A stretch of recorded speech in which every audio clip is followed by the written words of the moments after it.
Здрав дух, тогава ми е здраво тялото. Виждам как изпъква релеф в огледалото.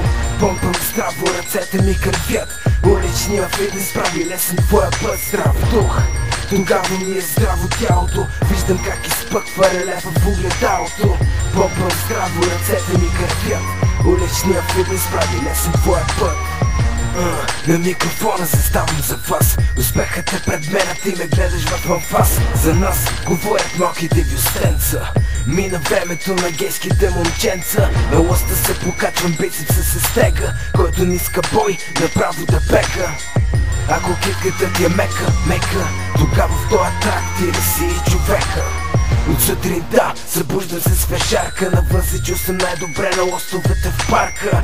Сикспек наредени на корема.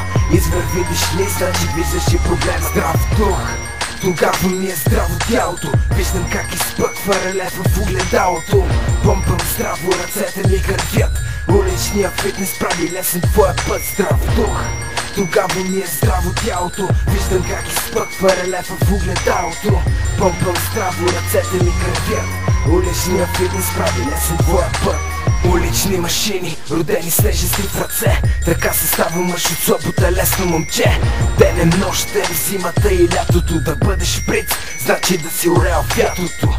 Кофички, кореми, силови весни. Ръцете ми са в кръв, но това не значи, че боли. Спирам, чак когато съм готов. Правя всичко без проблем, но това не значи, че съм зов. Вече е роб на тая фитнес култура. Журналисти, ученици, хора с висша режисура. На площадката всичките са равни, надъхани за мощност, колите ми са жадни. Здрав дух, тогава ми е здраво тялото. Виждам как изпъква релеф в огледалото. Помпам здраво, ръцете ми кървят.